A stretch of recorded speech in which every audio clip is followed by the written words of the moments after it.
and welcome to the Cricket 360 analysis show post-match after the final innings, final match of the three-match T20 series. India comprehensively wins it, even in this particular format, 3-0 after a 3-0 rubbing in the ODI. It was all happy scenes at the Eden Gardens, three back-to-back matches across 6 a week, and fabulous results. The script looked pretty similar. I mean, I think if I just quickly remember our shows across the week, if you've heard Joydeep and me talk about, West Indies struggling to play the Indian spinners today. Of course, it was mostly pacers from the Indian side. Fantastic game for Venkatesh Iyer and Harshal as a bowler, Venkatesh as a batsman as well, and I'm sure we'll talk a lot about the magician called Surya Kumar. Joydeep, the overall when you look at the overall series, ODI, T20, let's quickly sum it up. What are your thoughts on the series? Is there too much of a gulf between the two sides? Yeah, I think so. I'm a little disappointed with West Indies in the T20s. I thought they weren't up with their A game, especially with the bat. I thought they were okay with the ball. To restrict India to about 180 is par for the course here. But they didn't even come in any of the games. Didn't even come close to. I know the last game was close, but I mean, you got to hit 4 sixes in 1 over, and that's not going to happen every day. So I just feel that none of the big players really carried it on. Nobody got a 70-80. One guy in the 3 games had got a 60-70. They would have won at least one game, maybe even 2. So I was disappointed. Everybody's coming, except maybe the only guy who looked his part was Nicholas Pooran. But everybody else just threw their bat around. There's no planning, nothing. Little disappointed. Yeah, that's the brand of cricket they play. But no matter how carefree you are and how talented you are, you have to have a game plan. You can't get runs without that. And when you look at that, right, you mentioned Nicholas Pooran. Now, from a coach's perspective, when Nicholas, obviously, spectacular series, the highest scorer for West Indies. But from a coach's perspective, when you kind of, if you're a West Indian coach, apart from praising Nicholas Pooran, would the also feedback be that, buddy, you have done so well, you've got your 50-60. Would you still count on someone like him to go and finish off that game? Is that the coach's message, or you're happy with that 50-60? No, I think because they were chasing big totals, I think you can't just blame him for this. He needed support from the other end, which didn't happen. So if I was the coach, I would tell the guys, somebody needed to be with Nicholas Pooran and get another 35. That would have won us the game. So, when the asking rate is within control, then you can tell Nicholas Pooran to be till the end. But when it's, 13 runs and over, 11 runs and over, 10 runs and over, then he's also trying. And, and I think he probably would have been there till the end if he got some support. But because he didn't get the support, he tried to do the job of 2 people and he perished. Yeah, fair enough. And, before we get to the Indian batting, let's talk about the bowling. I mean, Chahar started so well. Unfortunate injury, just about 1.5 overs and 2 wickets. Harshal obviously did the magic with the ball at the death, what he's known for. Venkatesh has done well as well. Tad bit expensive, but done well with wickets. I wanted to get your perspective on this, the slower ball, the wider ball. Now, what's the plan? Is, when you're bowling in the death overs or the power play, which is a better weapon? Is it the off break? Is the pace the ball, or is it the direction? Because you see so many bowlers attempting to bowl that wider so that it's out of reach. What's a typical coaching manual today when it comes to power play, bowling or death bowling? Is it the speed? Is it the angle of delivery? Is it where it's landing wider of the batsman's reach? What works best typically? It totally depends on the batsman and his strengths. So it'll be totally different to Virat, to Rohit, to Shreyas, to Pant, to Ishan Kishan, and then I'm in big trouble when I bowl to Surya. I don't know. He's pretty good at all of them. That's what we talk about. That's not because he's got success, not because he's got runs, but we always talk about his range. So the more range he has, so it's difficult to find balls for somebody who has a bigger range. It's easier to bowl to somebody like Andre Russell. They bowl to him either short or they bowl to him wide outside off stump. Everything is straight to mid wicket. So that's what they were trying. He'll hit 1 or 2. So back in the day, had Yusuf Pathan. They felt that if Yusuf Pathan had his peak, if they bowled full, he'd hit every ball for 6. But if they bowled short, he might hit 5 out of 10, 6 out of 10. So, you still got 4 chances that he might roll out. So you always go with the percentages over here. But I honestly feel that it's totally depends on the skill set of the batsman. But you got to Well be ready said. with Fair all the enough. balls, because yeah, and you got to be ready with both, because you might have a plan for, okay, Sun says, okay, the skipper comes and says we're going short and wide to somebody like I don't know, Pollard, and then to Nicholas Puran we're going leg stump Yorker. So all of them, it's you got to be ready with that, and you should be able. The most important thing is you should be able to dish them out under pressure. Here, the most important word in bold is under pressure. That's what the Bumrahs, the Bhuvis, they've done. I've seen a lot of people do it, in practice games, in cold games. We call cold games where it's 2 overs, 50 to win. But when the game is piping hot, 2 overs 15, 2 overs 14, 2 overs 17, and bowling the second last over, and you've got your team's Bumrah, your best bowler, you're going to give him at least 8, 9 runs. But if you end up giving 50, out of 15, if you give him 12, then he's got nothing. So I'm saying in those red hot games, the skill set under pressure, very few. It's a mental this thing, and it's about how strong your mind is, and that's something you're either born with or you develop as you play. There's no pill to it.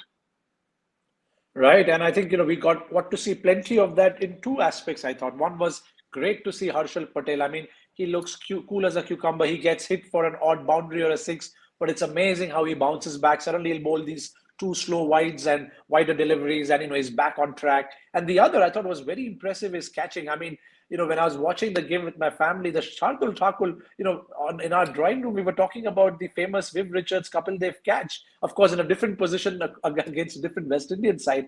But Shardul, the way he ran back, the angle, wonderful catch. Ishan took a skyer as well. Let's quickly talk about the Indian fielding. From your perspective, how good is the Indian fielding unit in terms of catching and agility? In this particular format, are you pretty happy with the fielding abilities and performances of our team? Yeah, I am happy. I think we are really good, for as good as we can be, but we are not natural athletes. If we take all our players, all of them are not natural athletes. If we take a lot of guys, I don't name them, but they're not natural athletes. But if you look at a team like New Zealand, you look at a team like South Yeah. Africa, they're much more athletic by us. That's just the way they are.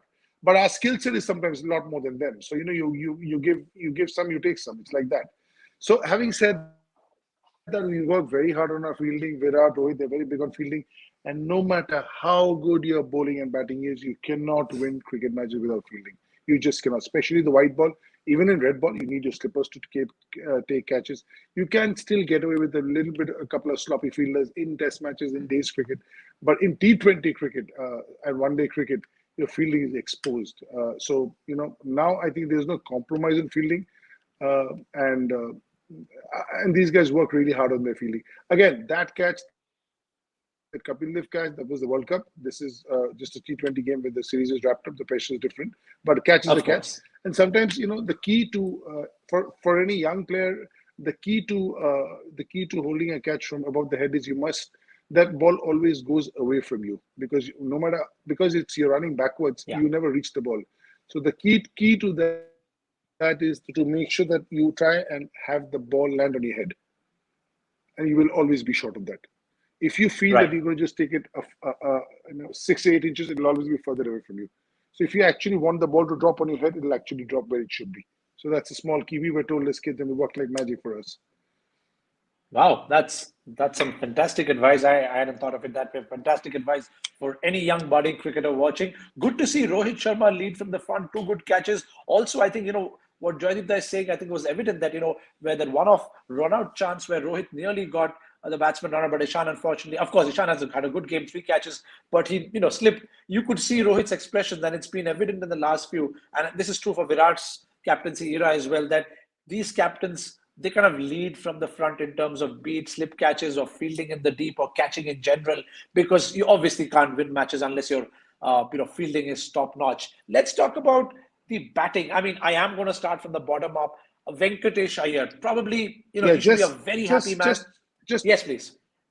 just on that, there's a lot of intensity from Virat and Rohit both, because you cannot win T20 games being placid. You have to be very intense on the field. That's why even the run out where Ishan couldn't do anything, it's rained, it's wet. The square is hard, so his spike skidded. So he wasn't taking his anger on Ishan. He was just taking anger on what happened, the outcome. Like, why did he have to Right. skid? He wasn't angry at Ishan. So it was more at what happened, because he feels for Ishan as well. He skidded a few times, so he knows. See, all of us who've played this game have all messed up. Have Yeah. all messed up. We've dropped catches, we've fallen down, we've thrown to the wrong end when we shouldn't have. We've done all the things that you shouldn't be doing. So we've been through that path, and that's the reason it's easier for us to understand. I sometimes meet the odd layman who says, "How can you drop this catch?" But he's never taken a catch because it's not his profession. So he doesn't know what a catch means, That's and right. how he. And they feel that every catch in the slip should be taken. I think in the slips it's the toughest. I have not seen one unless Yeah. it's just a lob off the glove. Everything of a fast ball in the slips is, I used to stand in the slips a lot. Nothing in the slips is easy because he's basically taking the pace of the keeper without gloves on. And sometimes Yeah. it comes quicker to you, those edges fly quicker to you. So the point I'm trying to make here is that the intensity is what separates Rohit and Virat. And I think in the T20, all the successful captains, if we see Gautam Gambhir, really quiet guy off the field, but on the ground he was fierce, especially in T20, because it's a very short game, and if you let your intensity down, then it spreads like wildfire, and then the whole team, the shoulders drop. 3 overs, and in 3 overs you lost the game. So the 20 overs you got to go full hog. Very good point about intensity, but I love the point about the feedback is about the outcome and not necessarily about the person in many cases. And I think that's always a good leadership lesson for anyone that, if you're obviously pissed off or angry, I think it's perhaps many times it's about the outcome. And maybe that's the way leaders should deal with it as well, as opposed to going hard at the individual unless, the intent is different. And talking about intent batting, I thought, And also, and yes, also, sorry, Pratik, I just will finish your one thing. It says also for yes, this young player to take it in the right way. Like, I have right, got absolutely lambasted on a cricket field, but only for my good. There was nothing personal. I was told once properly, right. and for my good, for my development. And I was lambasting youngsters when I became a senior, also That's for right. his good, for his development. Because sometimes that works. Not all the time, sometimes that works. So I remember first time I went to play a big club, went to play for Mohun Bagan, and I got an 80 and hit it up in the air and came back, and I was very happy I got 80. I was absolutely lambasted by all the senior players. We That must won. have They been said, you harsh. haven't. 80 and Yeah, lambasted. yeah, That is, yeah, absolutely. They said you've done nothing. We could have lost this game, and we won by 6 wickets, 7 wickets. But still, he said we could have lost this game. You haven't done your job. Your job is to finish the game and come. I learned that day the 80 out is not good enough for me. 80 not out winning the game would have been fine, but I left a little bit of stuff over there. So what I'm trying to say is these seniors. Sometimes they'll be harsh because of the heat of the moment, with so much going on in the head and everything. But it's always for your good. I've always taken it in the right spirit. And these are the guys who will take a bullet for you off the field also. So, when they're giving it to you, it's only for your own good. Yeah, sorry, I interrupted you some there. really wonderful. No, absolutely. It's all worth it. Wonderful insights and tips to any cricketer, not just youngsters, that, it's so much about your perspective, how you take the feedback, how you incorporate it. In most cases, it's for your good. It's for the outcome. And talking about that, I think let's quickly talk about, we right from the South Africa series, we've been talking about Venkatesh. We felt a bit that it was unfair on him that this young, confident kid, after a good IPL season, gets picked, doesn't get enough chances, doesn't perform necessarily that well. But this series should make him feel very, very good. Consistent performances with the bat and the ball, in the field as well, barring one dropped catch. I thought overall, and of course, Calcutta is a ground, where Kolkata is obviously his IPL home ground. Overall, are you a happy man with regards to Venkatesh here? Yeah, I am. He hasn't played in Kolkata as yet, so he'll be looking forward to that whenever IPL happens in Kolkata. But Yeah, West Indies hasn't tested him. West Indies hasn't tested any of the batsmen. They're not very good at carrying out plans. They just come and bowl, and hopefully things happen. So I don't think they have a plan for Ishan, plan for Rohit. Even if they have the plan, I'm not so sure they carry it out. Professional teams, really good ones. New Zealand is superb at it. South Africa used to be awesome at it. England are good at it, Australia are good at it. They'll have plans for you, and so they'll have a different plan. It's evident when you see the game. So they'll have a different plan for Rohit Sharma. They'll have a plan for Ishan Kishan, for Virat Kohli, for Shreyas Iyer, for Surya. Everybody, they'll have a different plan, and they'll have a plan A and a plan B. So with the West Indies, is more about, okay, we'll take it as it comes. So I don't think Venkatesh was really tested. He's batted superbly. I really like the guy. He can bat, he can bowl, he can bat in the middle, he can bat at the top, great attitude, he can catch. So he's got everything going for him. But I think his real test is yet to come, because there will be bowlers who will be bowling to him at his not so comfortable areas, non-hittable areas, which brings us to Surya, I'm sure. This is, before we get to Surya, this sounds like a good feedback. Just the way you got your feedback after the 80 against that, the match wasn't won. It's good feedback. It's early days. I think, because, somehow, I don't know why, when I look at Venkatesh Iyer, suddenly get remembered, Vijay Shankar. I mean, we have had a few players in the middle who can bat and ball, who have done a few tricks here and there, but because of injury, because of suddenly, a couple of matches here and there, you miss out. You don't want these players who have so much potential. We spoke about Venkatesh. There is a leadership element that we could probably foresee in him as well. We all wish him well, and we just hope that for every chance that he gets, he makes the most of it. And that has to bring us to Surya Kumar, because this man... Why don't you... on that. Yes, please. Yeah, I feel that, Venkatesh is more explosive than Vijay Shankar. Okay? He's more explosive. I think his game has more it can offer. Vijay is also good. Vijay misses a lot of games. Venkatesh doesn't miss games. If you see, Vijay has this injury issue, whatever the reasons are. So I think Vijay is more, Venkatesh is more of a finished product. I think his bowling will also get better, and his adaptability is outstanding. Somebody who's always batted at the top, batted in the open, and then played 1 year of Vijay Hazare in the middle and did stupendously. So it's not easy. So it just goes to show that his adaptability also comes with the skill set. Okay, so unless you have the skill set for both, your adaptability will not work. Okay, so he has the skills to do it at the top. We know that. He also has the skills to do that, and he's finding his feet in the middle. It'll take him a few more games, and he's a smart guy. He must have gone and told MP that I'm going to bat in the middle for the Vijay Hazare. The coach must have said, "Oh my God, I've got you at open." And the coach is Chandrakant Pandit.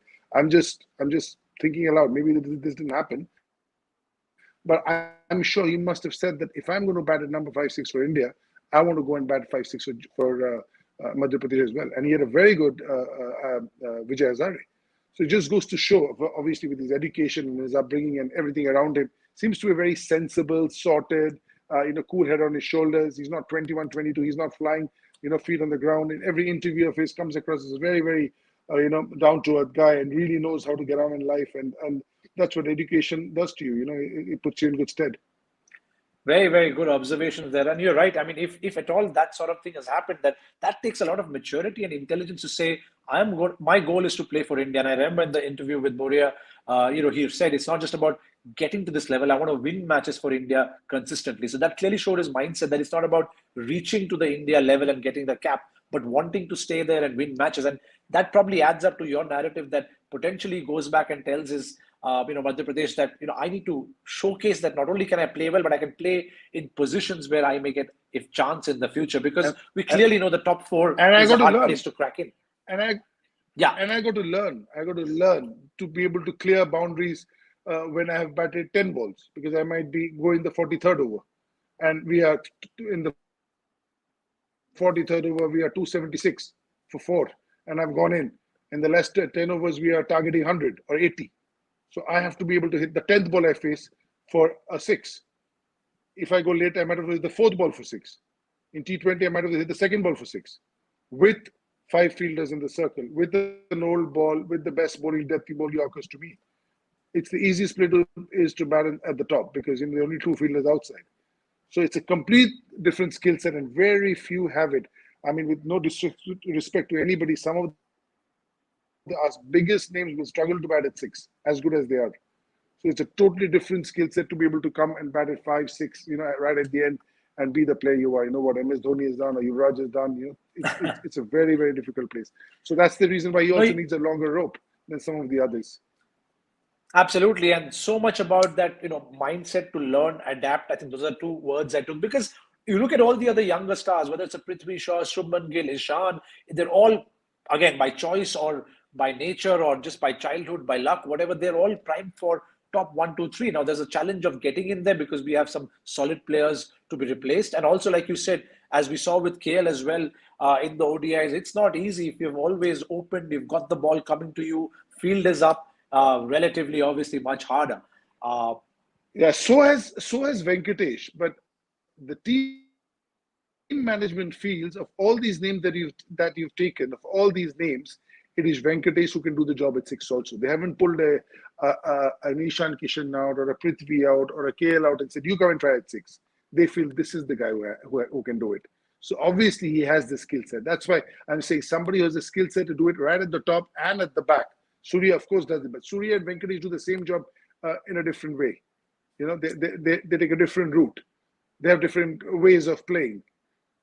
So by the end of the day, I think they'll both become invaluable because the way they both are shaping up. Surya, of course, is I think one of the best in the world right now. I'll go that far. At this version, he's got the sense of belonging that is very favorite of yours and mine. He knows this team cannot do without him, and that's a great feeling.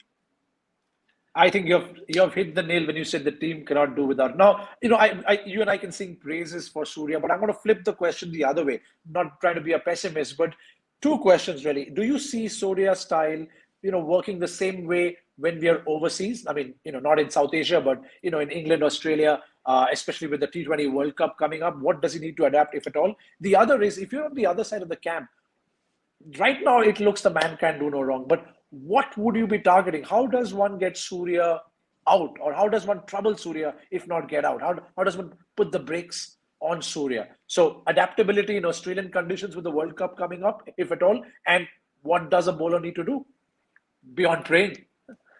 With the white ball, there's not a lot that changes when you go outside the subcontinent, except the bounce. Okay. So it's not that when we play in test matches in England, there's a lot of lateral movement and same with New Zealand, and we saw that in South Africa. That doesn't happen with the white ball. Okay, the white ball doesn't swing as much prodigiously. So, and bounce is something that Indians have never had issues with. Indians have always had issues with lateral movement. Okay, so I just feel that Surya will not have any problems with white ball cricket, and he's a journeyman. He's been around. He's 31. He's made innumerable number of tours to South Africa, to England, to Australia, to New Zealand, with India A, led the team. So he's vastly experienced. And, so I just feel that for him to adapt will be no problem. If you ask me that question, is he ready for number 5 in Test match cricket? My answer will be no. I think Shreyas Iyer, Hanuma Vihari, right now, are ahead of him. I'm not saying Surya is out of it. I'm saying Surya right now will be behind these guys. He's there, but there are guys ahead of him. In white ball cricket, he's the number 1 guy in the middle order. Besides the Kohlis, they're the top order. I'm talking about the 5, 6, 7s. I think he's the number 1 guy. Coming to your second question, pray is one that mostly works. But if it doesn't, you can try. Yeah, if you can try. I think the only time I've seen Surya in trouble or sort of out of sorts is when you take pace of the ball. He loves pace. He just loves it. And Westindies just played to his hands. He got out to Ralston Chase. Today also, they didn't give him enough spin initially. And somebody who can, just when I say spin, it doesn't mean somebody bowls slow. Somebody who can vary the pace. They were talking a very nice commentary stint where they were talking about Ralston Chase bowling 6 balls in 5 different speeds. It's not that he's turning the ball because it's a superb wicket at Eden, but 5 different speeds. And he got Surya in the last match, in the second T20, with lack of speed. He got Virat again with lack of speed. Today he got Ishan Kishan with flummoxed him with speed, the lack of speed, or the difference in speed, or the variation in speed. So all great spinners, sometimes when they get a wicket where it's not turning, they will still just with their guile, with their Ashwin, Harbhajan, Kumble, everybody, they will just bowl 6 balls at 5 different paces. So there's no way you get used to milking it. It's first one's come, second one's tossed up, third one's even slower, fourth one's hung in the air and dipped. So you can't just milk him. It's not like things coming out of a bowling machine. So I think every day, even the faster bowlers, if you give him pace, he'll kill you. So only thing you can do is a lot of slower balls. I think a Harshal Patel bowling to Surya Kumar Yadav would be a contest I'd be up for. Fantastic. So hopefully that's some good advice. I'm sure Surya has enough of that with all his coaches, well-wishers, etc. But good news is not too much adaptation in terms of like you said, perhaps bounce. But I think slower balls. So I think especially with teams who there are a lot of teams, a lot of bowlers who can do that. Who can? I think T20. That's the art. I think a lot of these bowlers, especially in the death when Surya is likely to come in. That's yes.